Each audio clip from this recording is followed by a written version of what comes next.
Hello, welcome back to Ycft. Today we're talking about Poltergeist III. Obviously, we have already talked about the first Poltergeist film. We compared it to the Insidious film. We have decided to skip over Poltergeist 2, and that's not because we don't like it. No, it's not because we don't like it. We decided we wanted to do a collection of threequels. Yeah. Like this one, along with Exorcist III and Quatermass and the Pit, which is the third of the Quatermass movies. We probably will do one on Poltergeist 2 at some point because we do enjoy it. Yes. I think a big push for us to do this film is anyone who's seen our Poltergeist video knows that we'd like it.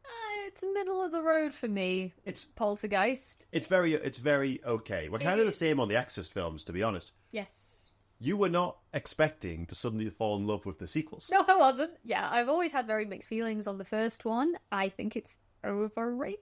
I'm really sorry. I know it has its fans. I respect that. It's just not a film for me. I don't know, like the tone is a bit all over the place. So I wasn't expecting to like 2 as much as I did. And I also have childhood memories of watching 2, which scared the shit out of me, I realised. But then by the time it came to 3, I was like, oh, god damn it, I'm actually invested in this now.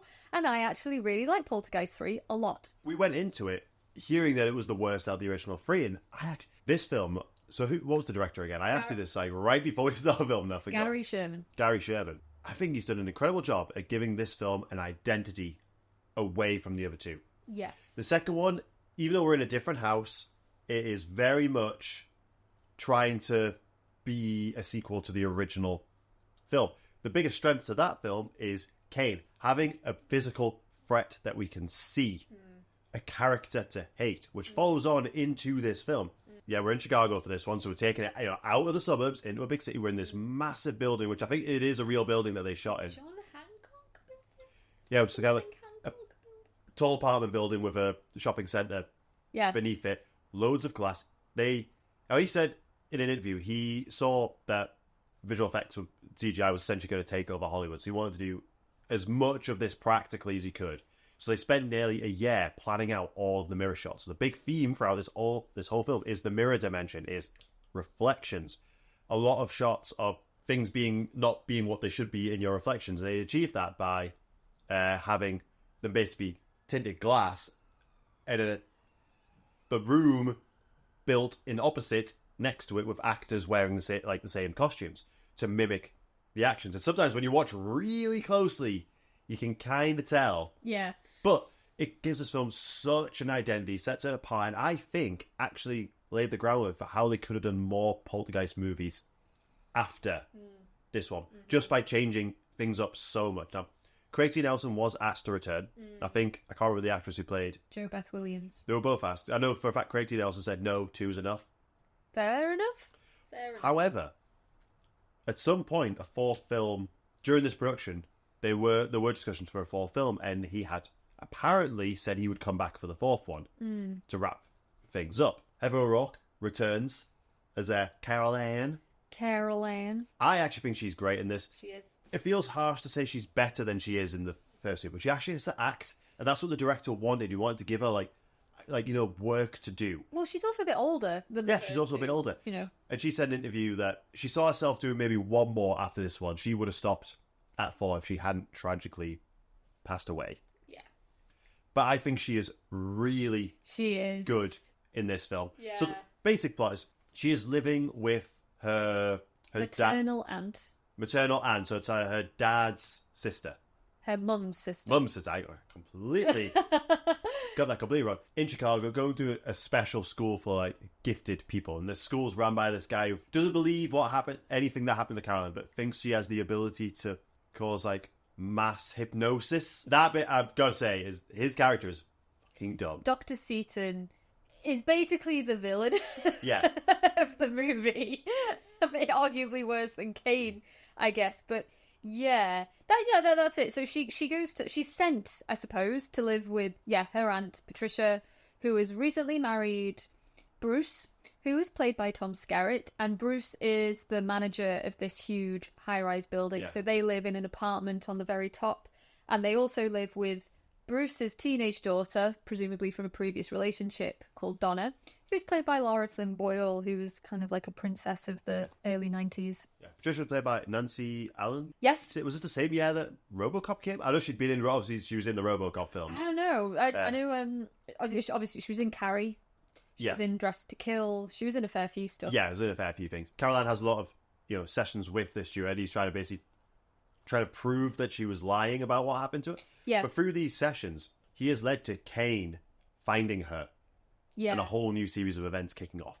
Yeah, it's kind of forcing her into these hypnosis states, I guess. He's inadvertently awakening Kane, or the memory of Kane, which allows him, the spirit, to find Carol Ann. Yeah. And travel to Chicago. Who played Kane in the second film? Julian Beck. He did pass away after that film. In fact, before the film even... he was dying when he was in the movie. Was it bowel cancer he had? Stomach cancer, I think. When you look at him in the film, he is not well. I gotta say, I know we'll probably deep dive into Poltergeist 2 at some point, but I do just feel like I do have childhood memories of watching Poltergeist 2, but my childhood memories specifically are of Kane, and of that first scene where he, is singing that song and he goes to the house. God is in his holy temple. Anyone else thinking of Scary Movie 2? Yeah, and I didn't realise that that's where they got it from. Now I know. But that, when he's like, let me in. And I'm sure they probably applied a fair bit of makeup to Julian Beck, and I don't want this to be offensive at all, but the poor man, I mean, he was literally dying. I don't think they needed to apply that much in hindsight. He's terrifying. Gotta be said. He is absolutely terrifying, and yet he passed away.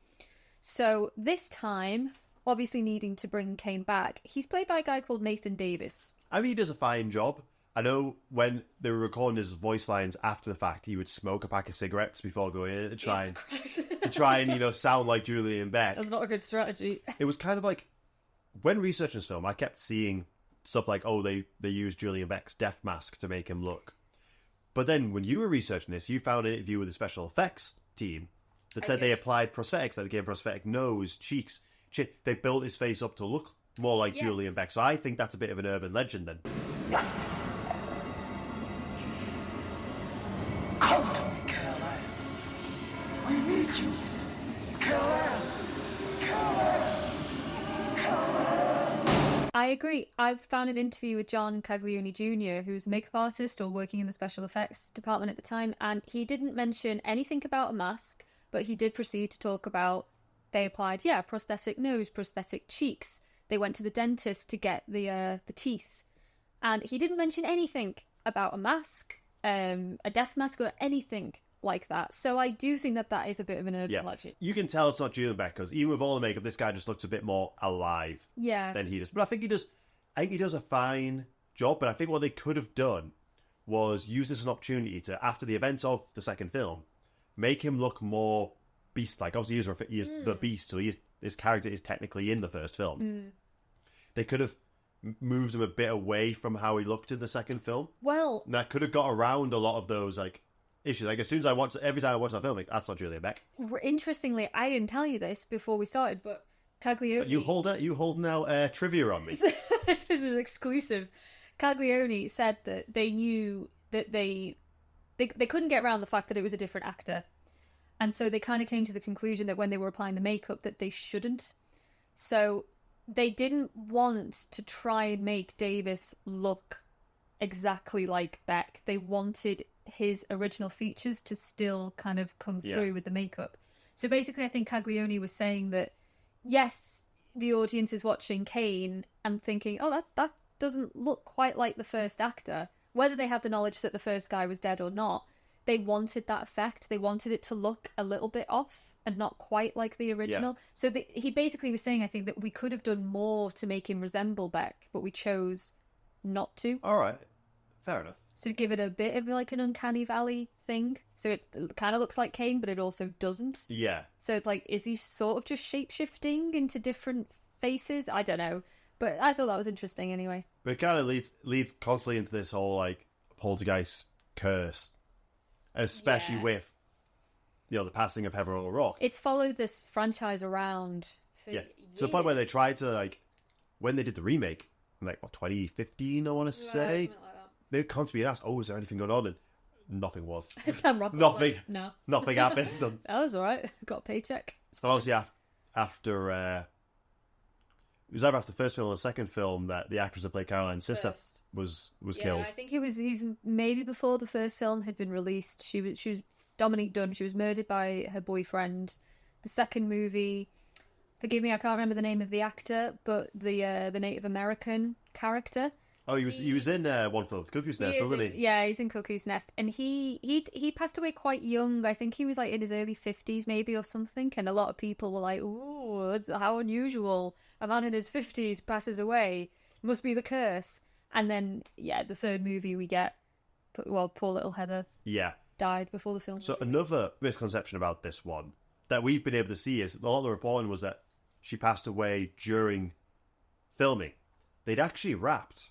They did, yeah. They had wrapped. They had a rough cut of the film. Yeah, but in this break, the studio had ordered reshoots. Yes. So, just for full context, the film wrapped in June of 1987. Reshoots were requested around November time, I believe. I think it was like October, November. And Heather passed away the 1st of February 1988. So that's the timeline that we're working with. I don't know if they'd already started the reshoots, but just hadn't got to Heather's scenes. Yeah. Or if they still hadn't done any of the reshoots when she passed away. But because the reason they wanted to do the reshoots was the film was just going to get a PG rating. Yeah, the MPAA gave it PG. Yeah, and the studio actually wanted to push for a PG-13, which I think is actually kind of rare to push for that higher rating. But that meant that the director didn't want to come back. None of the cast and crew really wanted to come back because they were coming back to the set, where this young actress they've been working with is no longer with them. And you've got basically a stunt actress wearing her costume. No one wanted to be there. The director said that Heather hadn't shot the ending. Well, we now know from Blu-ray releases that that's not true. She was in the I think that was them trying to get around the fact that they would do reshoots when there was already an ending in place with her in it. Yeah. And when you watch the ending of this film, you can tell. Yeah. Because she's just being held by her aunt and you never see her face. It's kind of just really obvious. It is. It's also strange because Carol Ann, for a good portion of this movie, is presented as the main character. Yeah. So to come to the ending of the film where she has no dialogue and we don't even see a little face, it's odd. Well, it's even we know why. I would say this film has issues. She is presented for at least the first half of this movie. She is the main character, right up until she isn't. When she disappears, like she does in the first film. Like she does in all of them, when she's taken... Then, the movie then shifts to Donna being the main character, her cousin. And that's all about her wanting to go to a party, but it's quite convoluted because then it's like, we're going to go down to the pool, but we have to go to the shop. I'm going to sneak into the security room to swap the footage around. And then it shifts to Nancy and Tom Skerritt being the main characters until the end of the movie. Yeah, it becomes their movie. So the movie kind of feels a bit unfocused, and I think we debated this about how much of it do we think was reshot. And I definitely think the reshoots are what has led to the movie feeling a little bit messy towards the end. Especially if you do have a crew that doesn't really want to be there. And the director was basically told by the studio, you have to finish this film. Yeah, I mean, I think Sherman did say he wanted to shelve it when Heather passed away. But they'd already invested so much money into it. And the film didn't financially do well either. No, it was a tricky situation. They didn't market it in the way that they probably would have because they didn't want to come across as exploiting Heather's death. Yeah. Should we go into how she died? Because this is one of those things that it's still kind of debated. I think how she died in the medical field. Misconceptions, I think. Yeah. So basically, she was diagnosed with Crohn's disease, and she was during the time of making Poltergeist III, she was being given cortisone injections, which is it's a steroid. And that's what caused her little face to swell. And it's very noticeable when you watch the movie. She clearly has some kind of facial... She was very self-conscious about it. And she was really self-conscious about it, I know. And then 31st of January, 1988, she complains to her mum that she doesn't feel well. And she starts exhibiting flu-like symptoms. So... I don't know if it was the same day, the next day, she collapses. She goes into cardiac arrest. She's rushed to the hospital. And they realise that she has a bowel obstruction. And it wasn't Crohn's disease at all. It was probably a lifelong birth defect that she'd had that had now just suddenly, I don't know, just kind of come into fruition. She passed away. I think the ultimate cause of death was bowel obstruction complicated by septic shock. Yeah. So, unfortunately, it is one of those things that had the defect been detected, it was very easily operable. But I don't know if the obstruction, it imploded and it was too late to do anything about it. But I know, you've knocked over Gilbert. I know, it's a really serious, profound moment. But yeah, they couldn't do anything about it at that point. Yeah. So she passed away. I'd also read somewhere, because I'm not sure where I come across, so don't quote me on this. That what could have also led to it is she did get an infection. Well, yeah, I mean, it does say septic shock. But they think the infection might have come from when she was visiting some family and drank from potentially dirty well water and got a parasite. And that's what might have caused the infection. A lot of things that kind of had to go wrong. And we recently saw that her mother did sue medical practice for missing that. And they claim that they did everything they could. And I imagine the people that were there at the time, they're only working with the information that they have. But that was settled like out of court. Yeah. But it's absolutely tragic. If something like that got missed, like they were treating it the way they thought was the right way to treat when they thought it was something else. But she was misdiagnosed. Yeah. She was receiving treatment for something that she didn't ultimately have, and the thing that was ultimately wrong with her, by the time it, did its thing, it was too late to do anything about it. She was 12. It was only like a couple of months off being 13. She was 12. She was 12 years old. Poor little baby. Honestly, when you look like actors dying like mid-production and whatever, this probably is like the most tragic. Just because like of her being like, she is a child. She's a child. Well, there was this really harrowing quote that we were listening to. I think it might have been her mum, who said she was absolutely fine on the Saturday. We thought she had the flu on the Sunday. She was dead on the Monday. That's so quick. How quick this all just... It all went wrong. Yeah, very, very quickly. It is devastating. And it's a shame because she is really good. I know. In this, and this is probably her first chance to lead. Yeah. In a movie for the first half of the movie. Yeah.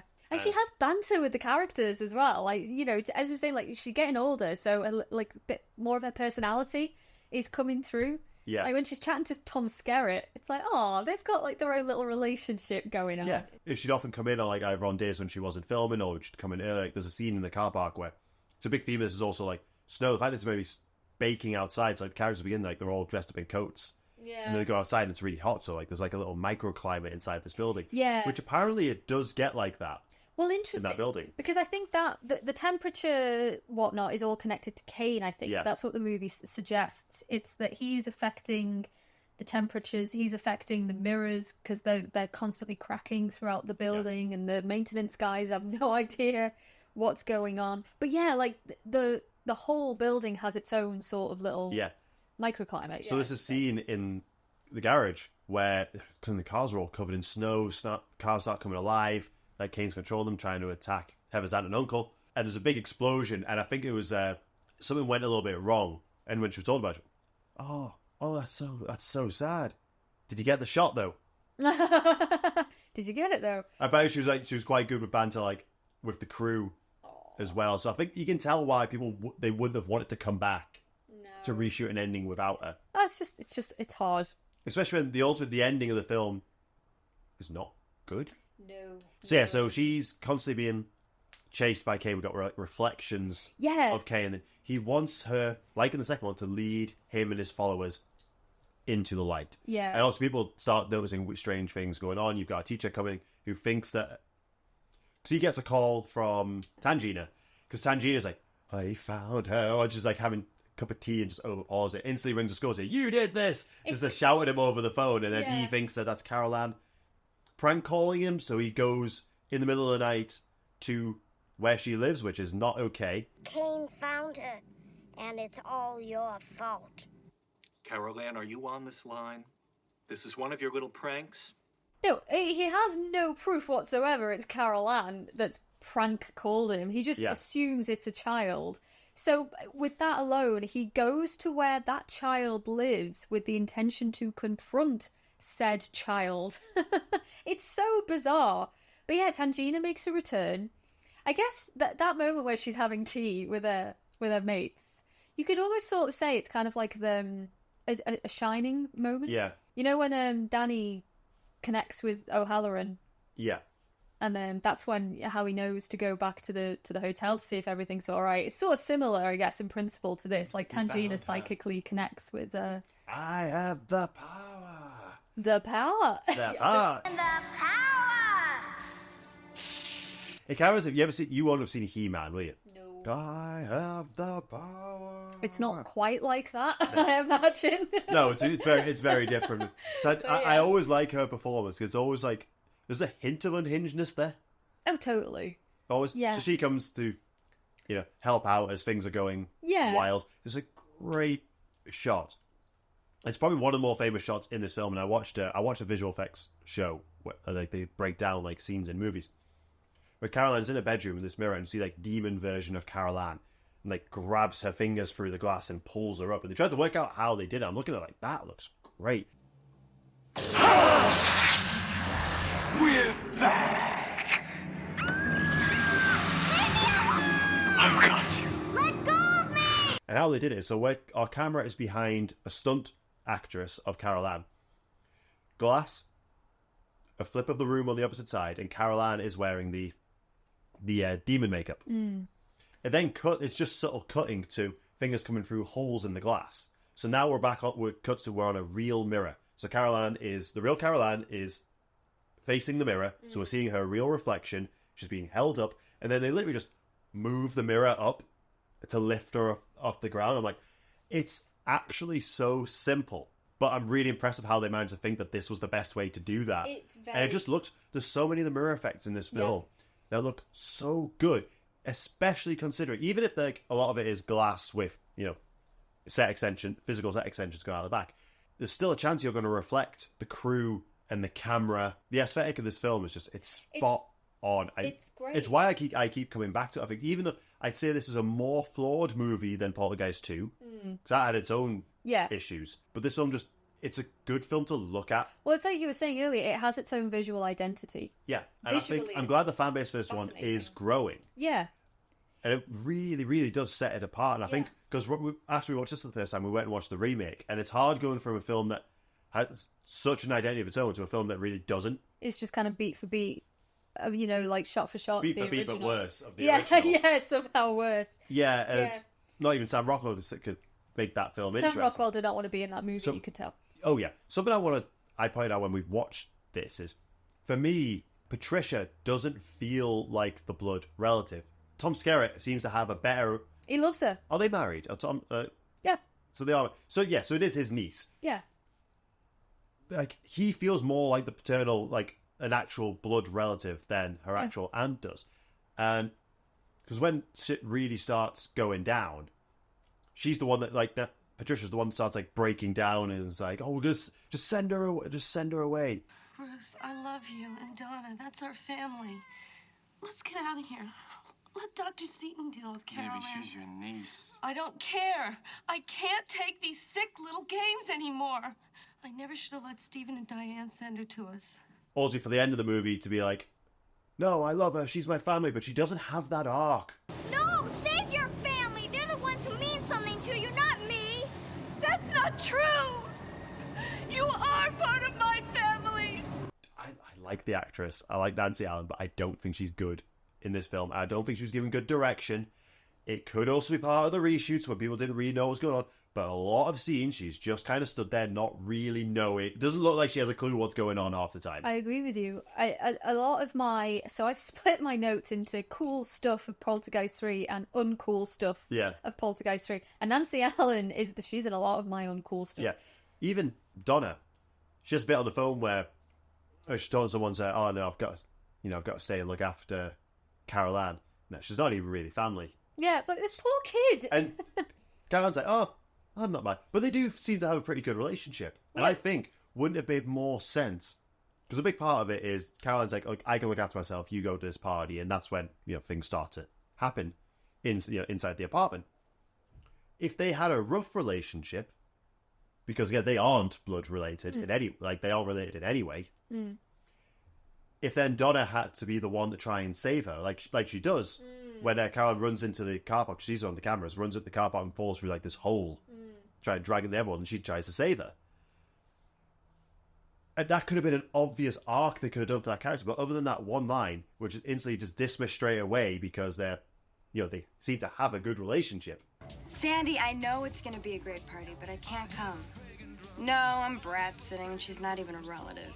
I feel like they were just throwing away easy opportunities to have character development. Yeah, and Tom Skerritt is the only character. His characters, I can't remember his character's name. Bruce. He's just Tom. Am I calling him Tom? It is Tom Skerritt, isn't it? Yeah. Bruce is the only one who seems to actually like and have a believable relationship with Caroline. Yeah, the character development is a big issue for me. I agree with everything you just said. He should have been her dad's brother.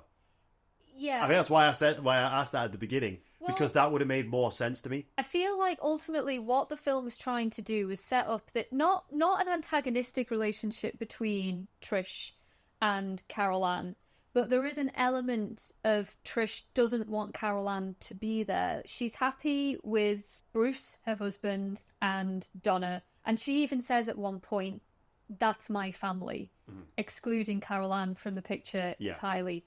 So I think the film, by the time we get to the ending and Nancy Allen is essentially the last one standing and it's down to her to save everyone, it's leading up to this, meant to be this momentous realization of, oh, Caroline, I do love you and I do want you to be part of this family. But it doesn't feel earned because so much of the film is Nancy Allen just not reacting to shit properly. There's so many scenes where crazy shit is happening. Like Donna climbs out of Tangina's corpse at one point. It's harrowing stuff. Tangina dies in this movie. In the reshoots. Yeah. And Nancy Allen is just sort of standing there like, just this blank, vacant expression on her face. I want to shake the TV every time I watch her. Like, react, Nancy. You were like, I don't know if that was her decision or Sherman's. Even at the ending, where it's down to her to save everyone. I'm like, you've not really earned it. Like, you've become the main character by proxy. Yeah. Kind of. But that leans into another thing I'm not a huge fan of with the movie, is it does feel incoherent because Caroline is our main character. We follow her for most of the film. Then the film sort of turns, it pivots, and we end up having 10 minutes of following Donna and her boyfriend Scott and seeing their friends in the party in the high-rise. And then it pivots again, and we spend like another 10-15 minutes solely with Trish and Bruce, with none of the other cast in it at all. And it's almost like the film is just kind of randomly jumping from random vignettes of different characters, and it's not, I don't know, it doesn't always feel cohesive to me. In the original ending, Tangina that saves the day, isn't it? In the original ending, it's still Nancy. It's still Nancy. Yeah. It's been a while since I've watched the original. Well, what happens in the original is Nancy Allen goes into the mirror dimension and she sees all of her family, including Caroline, sort of frozen. Kane is there. He's tormenting her. He wants to go into the light, and Tangina kind of breaks free of this frozen like encasing that she's in. Like blasts the necklace into Kane, and he just sort of decomposes. So essentially, Tangina defeats Kane by sending him back to hell. Yeah. That's not what we get in the finished. I know you particularly don't like that. I don't like what we ultimately get. Before we jump into that, can I add something more to the family element? The first two films are very much concentration on, say, the nuclear family. Yeah. Parents that are still together, 2 kids, what would be classed as, especially back then, as, the traditional family, the power of family. The power? What I think, the power. I have the power! What this film could have done, and there's elements of it there, is revolve the story around the fact that you don't have to be blood related to be family. And that is, there's hits like Donna, like Donna trying to save Carol Ann, Bruce being essentially a father figure to her in this strange city. If anything, like I said, the one that she seems to not get on with the most is her own blood relative. In the end theme being, no, we are a family, we are a unit. They could have pivoted this towards broken families. The movie could have made that the point of, you don't have to be blood related to be family. But it doesn't underline that. But it doesn't underline that enough. No. But I like that the elements of it are there. It's there. Yeah, and that also helps separate it from the first. I don't know why I'm just pointing at them. They're obviously from the first two movies. Yeah. Of that nuclear family.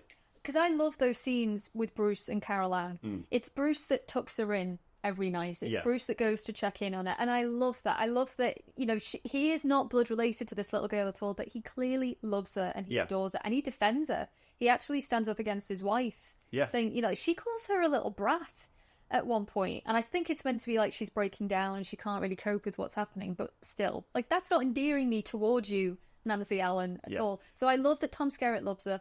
That scene where Carol Ann is being pulled through the puddle in the car park, and Donna, I think, is it sort of depicted that Donna, she can't quite pull her up, so she just decides to go with her. It's like, all right, solidarity. I like that.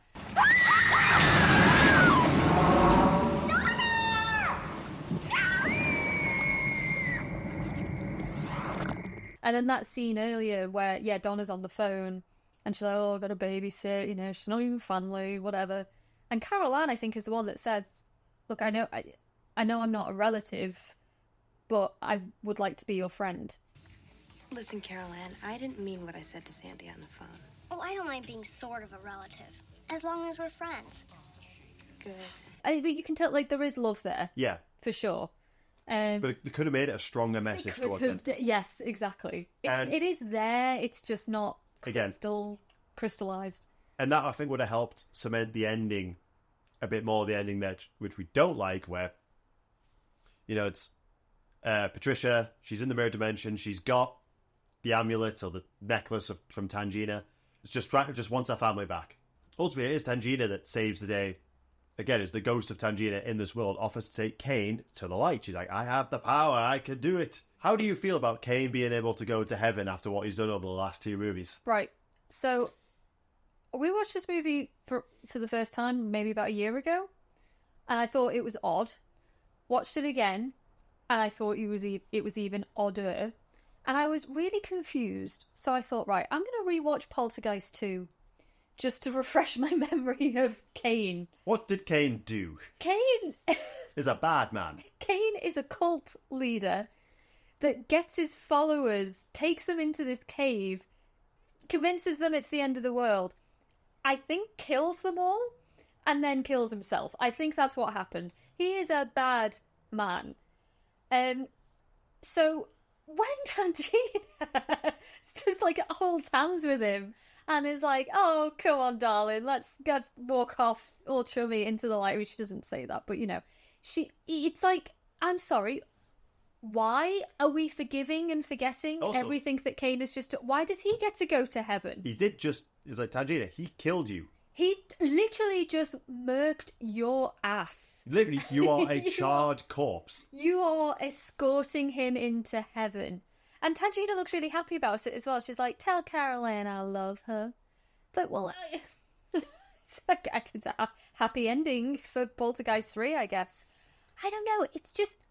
It's very jarring to me. Yeah. Because Kane, up until that last moment... Well, actually, no.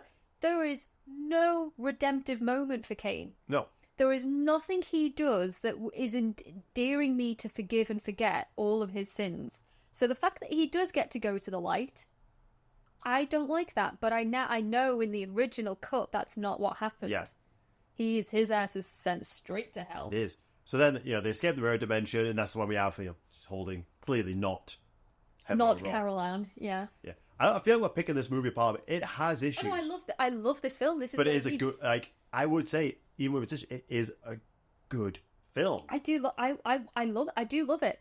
It's flawed, but I find it really entertaining. Visually, I'm a treat. So amazed by it. Yeah, it's like, even the reflections, even like without the demonic reflections of the characters, there was just some really cool, unsettling scenes, like where Tom Skerritt is doing his bow tie in the mirror at one point, and then he turns away, but his reflection lingers, and Nancy Allen catches it, and she's really off guard. When they're walking down the corridor, and you got like the mirrors down, and you see all the doors opening, and different versions of Kane come out the door, peering out the window, out the door. Yeah, it's so interesting to watch, and I really do like that.